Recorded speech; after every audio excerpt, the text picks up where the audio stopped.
ఉదయం 9 గంటల నుంచి మాజీ మంత్రి జోగి రమేష్ ఎక్సైజ్ పోలీస్ స్టేషన్లోనే ఉన్నారు. ఎక్సైజ్ పోలీసులు ఆయన్ను విచారిస్తున్నారు. నకిలీ మద్యం కేసు విషయంలో జోగి రమేష్కు ఉన్న సంబంధాలపై వివరాలు సేకరిస్తున్నారు పోలీసులు. మరి కాసేపట్లో వైద్య పరీక్షల నిమిత్తం ప్రభుత్వ ఆసుపత్రికి తరలించే అవకాశం ఉన్నట్లు తెలుస్తోంది. అనంతరం న్యాయమూర్తి ముందు జోగి రమేష్ను ప్రవేశపెట్టనున్నారు పోలీసులు. ఇక జోగి రమేష్ అరెస్టుకు ముందు చాలాసేపు హైడ్రామా నడిచింది. తొలుత జోగి రమేష్ అనుచరుడు ఆరేపల్లి రామును అరెస్టు చేశారు. నకిలీ మద్యం కేసులో రాము ప్రమేయంపై ఆరోపణలు గుప్పుమన్నాయి. అలాగే జోగి రమేష్ సోదరుడు జోగి రామును కూడా పోలీసులు అదుపులోకి తీసుకున్నారు.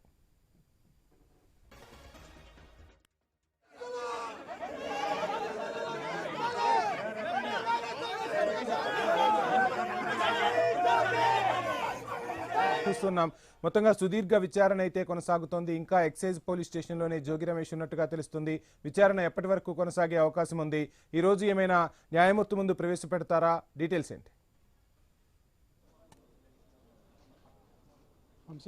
ఉదయం నుంచి కూడా ఉదయం 9 గంటల నుంచి మాజీ మంత్రి జోగి రమేష్ని ఎక్సైజ్ పోలీస్ స్టేషన్లో విచారణ కొనసాగుతున్నటువంటి సిచ్యువేషన్ కనిపిస్తుంది. మరి కాసేపట్లోనే ఆయన్ని ప్రభుత్వ ఆసుపత్రికి వైద్య పరీక్షల నిమిత్తం తరలించేటువంటి అవకాశం కనిపిస్తుంది. ఎందుకంటే ఉదయం నుంచి జరిగినటువంటి విచారణ అనంతరం ఆయన దగ్గర నుంచి సేకరించినటువంటి సమాచారం ఆధారంగా అదేవిధంగా వచ్చినటువంటి వివరాలన్నింటినీ కూడా రికార్డ్ చేసుకుంటారు. ఆ తర్వాత దీన్ని మేజిస్ట్రేట్ ముందు ప్రవేశపెట్టేటువంటి అవకాశం కనిపిస్తుంది. ఉదయం నుంచి కూడా జరుగుతున్నటువంటి విచారణకు సంబంధించినటువంటి అంశాలు పరిశీలిస్తే కనుక కల్తీ మద్యానికి సంబంధించి డంప్స్ ఏవైతే ఉన్నాయో రాష్ట్ర వ్యాప్తంగా కూడా పెద్ద ఎత్తున బయటపడినటువంటి సిచ్యువేషన్ ఉంది. సో వాటిని దృష్టిలో పెట్టుకుని విజయవాడ ఇబ్రహీంపట్నం కేంద్రంగా బయటపడినటువంటి మద్యం డంపుకు సంబంధించినటువంటి అంశాలపైన కూడా పూర్తిగా విచారణ అదేవిధంగా వివరాలను సేకరించేటువంటి పనిలో ప్రజెంట్ ఎక్సైజ్ శాఖకు సంబంధించినటువంటి అధికారులు ఉన్నారు. అందులో భాగంగానే ఉదయం నుంచి కూడా ఆయన విచారణకు సంబంధించినటువంటి అంశాలపైన విచారణ కొనసాగిస్తున్నటువంటి సిచ్యువేషన్ కనిపిస్తుంది. ఇందులో భాగంగానే మరి కాసేపట్లో ఆయన విచారణ పూర్తి అయ్యేటువంటి అవకాశం కనిపిస్తుంది. విచారణ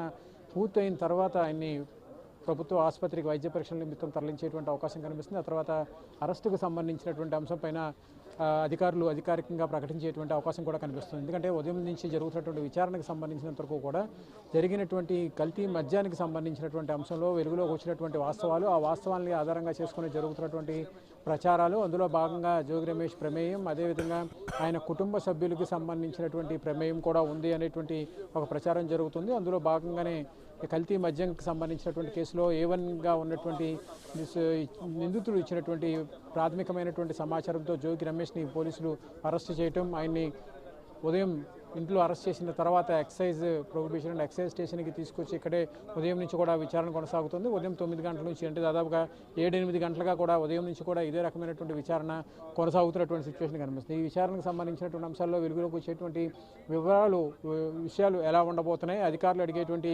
ప్రశ్నలకి జోగి రమేష్ ఇచ్చేటువంటి సమాధానం, అదేవిధంగా అధికారుల దగ్గర ఉన్నటువంటి ప్రాథమికమైనటువంటి నివేదిక ఆధారాలను కూడా పోల్చుకొని చూసిన తర్వాత ఎక్సైజ్ శాఖకు సంబంధించినటువంటి యంత్రాంగం ఒక నిర్ణయానికి వచ్చేటువంటి అవకాశం ఉంది. ఒక రిపోర్ట్ను కూడా రెడీ చేసేటువంటి అవకాశం కనిపిస్తుంది. ఆ రిపోర్ట్ను న్యాయస్థానం ముందు ప్రవేశపెట్టేటువంటి అవకాశం ఉంది. దానికి ముందు ప్రభుత్వ ఆసుపత్రికి జోగి రమేష్ని తరలించి వైద్య పరీక్షల అనంతరం ఆ రిపోర్ట్ను కూడా న్యాయమూర్తి ముందు ప్రవేశపెట్టాల్సినటువంటి పరిస్థితి ఉంది. ఎందుకంటే ఉదయం నుంచి కూడా ఆయన పోలీసుల అదుపులో ఉన్నారు, విచారణ చేస్తున్నటువంటి సిచ్యువేషన్ కనిపిస్తుంది. ఉదయం నోటీసులు ఇచ్చిన తర్వాత నోటీసులు ఇచ్చి ఆయన్ని అరెస్ట్ చేసి అదేవిధంగా పోలీసులు అదుపులోకి తీసుకుని ఎక్సైజ్ పోలీస్ స్టేషన్కి తరలించినటువంటి సిచ్యువేషన్ ఉంది. ఇప్పటికీ కూడా విచారణ ఇంకా కొనసాగుతుంది. మరి కాసేపట్లోనే ఆయన్ని ఎక్సైజ్ పోలీస్ స్టేషన్ నుంచి ప్రభుత్వ ఆసుపత్రికి తరలించేటువంటి అవకాశం కనిపిస్తుంది. ఆ తర్వాత విజయవాడ సివిల్ కోర్ట్స్ ప్రాంగణంలో ఉన్నటువంటి న్యాయస్థానానికి తీసుకెళ్తారు. అక్కడ న్యాయమూర్తి ముందు హాజరుపరిచిన తర్వాత రిమాండ్ ఇచ్చేటువంటి అవకాశం కనిపిస్తుంది.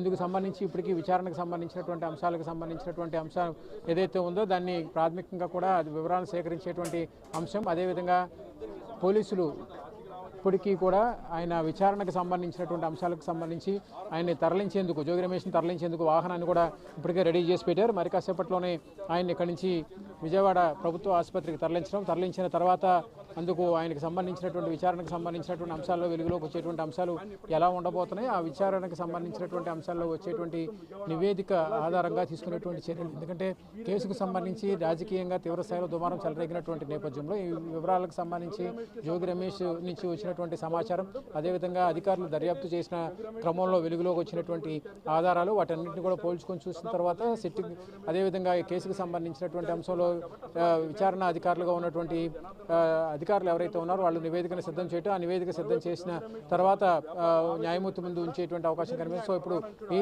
విచారణకు సంబంధించినటువంటి అంశాలు ఎలాంటి మలుపు తిరుగుతాయి, పొలిటికల్గా కూడా ఈ వ్యవహారం చర్చనీయాంశంగా కూడా మారినటువంటి పరిస్థితి కనిపిస్తుంది. విచారణ తదుపరి ప్రభుత్వ ఆసుపత్రికి తరలించడం, అక్కడి నుంచి న్యాయమూర్తి ముందు ప్రవేశపెట్టడం, న్యాయమూర్తి ముందు ప్రవేశపెట్టిన తర్వాత అక్కడ విచారణలో అధికారులు పొందుపరిచేటువంటి అంశాలు ఎలా ఉండబోతున్నాయి, దానికి సంబంధించి ఆధారాలు ఏ విధంగా ఉండబోతున్నాయి అనేది కూడా ఆసక్తికరంగా మారింది. ఇంకోవైపు జోగి రమేష్ కుటుంబ సభ్యులింట్లో కూడా ఉదయం నుంచి జరిగినటువంటి సోదాలకు సంబంధించినటువంటి వ్యవహారంలో క్రూజ్ టీం కూడా రంగంలోకి దిగడం, ఎఫ్ఎస్ఎల్కి సంబంధించినటువంటి టీం ఇంట్లో ఆధారాలను సేకరించేటువంటి క్రమంలో వేలిముద్రలు, అదేవిధంగా డిజిటల్ ఎవిడెన్స్, సాంకేతిక పరమైనటువంటి ఆధారాలను సేకరించడం కూడా చర్చనీయాంశంగా మారింది. ఇందులో కేసుకు సంబంధించినటువంటి విచారణలో డిజిటల్ ఎవిడెన్స్ అనేది చాలా కీలకంగా మారింది. ఆధారాలకు కీలకంగా మారినటువంటి నేపథ్యంలో ఇందులో పొందుపరిచేటువంటి వివరాలు ఎలా ఉండబోతున్నాయి, ఆ నివేదికకి సంబంధించి వచ్చేటువంటి ఆధారాలు ఎలా ఉండబోతున్నాయి, ఆధారాలకు సంబంధించి సేకరించినటువంటి డిజిటల్ ఎవిడెన్స్ అంటే ఫింగర్ ప్రింట్స్ కావచ్చు, అదేవిధంగా బ్యాంకుకు సంబంధించినటువంటి లావాదేవీలకు సంబంధించినటువంటి వ్యవహారం కావచ్చు, ఇతరత్రా ఉన్నటువంటి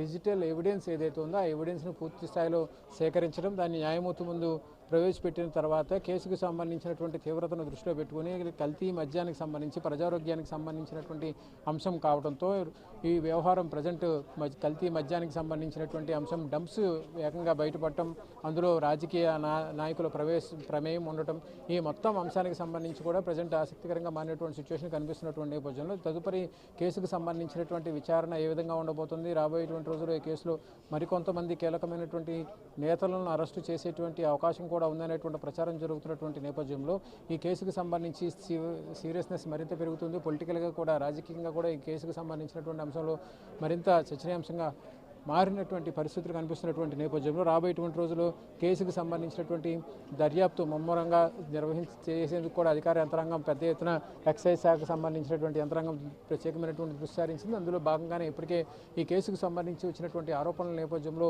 జోగి రమేష్ ఇప్పటికే సిబిసిఐడికి సంబంధించినటువంటి విచారణ కూడా చేయాలని చెప్పి న్యాయస్థానంలో కూడా పిటిషన్ వేశారు. అయితే పిటిషన్ ఇంకా విచారణకు రావాల్సినటువంటి సిచ్యువేషన్ ఉన్నటువంటి నేపథ్యంలోనే ఈలోగానే జోగి రమేష్ని పోలీసులు, ఎక్సైజ్ అధికారులు అరెస్ట్ చేయటం, విజయవాడ ఈస్ట్ ఎక్సైజ్ ప్రొహిబిషన్ కార్యాలయానికి తీసుకురావడం, ఇక్కడ స్టేషన్లో ఉదయం నుంచి విచారణ చేస్తుండటం, మరి కాసేపట్లో ఆయన్ని ఇక్కడ నుంచి ప్రత్యేకమైనటువంటి వాహనంలో విజయవాడ ప్రభుత్వ ఆసుపత్రికి తరలించడం, అక్కడ వైద్య పరీక్షల అనంతరం నివేదిక ఆధారంగా న్యాయస్థానంలో ప్రవేశపెట్టేటువంటి అవకాశం కనిపిస్తుంది. ఇందుకు సంబంధించి అధికార యంత్రాంగం ఇప్పటికే ఏర్పాట్లు చేశారు. మొత్తమే చూసుకుంటే కనుక కేసుకు సంబంధించినటువంటి తీవ్రత, కేసుకు సంబంధించి జరుగుతున్నటువంటి విచారణకు సంబంధించినటువంటి అంశాలన్నీ కూడా ప్రజెంట్ ఆసక్తికరంగా మారినటువంటి నేపథ్యంలో కేసులో దర్యాప్తు ఏ విధంగా ముందుకు వెళ్ళబోతుంది, మరికొంతమంది రాజకీయ నాయకులను కూడా అరెస్ట్ చేసేటువంటి అవకాశం ఉందన్నట్టు ఒక ప్రచారం జరుగుతున్నటువంటి నేపథ్యంలో ఈ కేసుకు సంబంధించినటువంటి దర్యాప్తుపై కూడా రాజకీయంగా కూడా ఆసక్తికరంగా మారినటువంటి సిచ్యువేషన్ కనిపిస్తుంది. Vamshi. Right, thank you Harish.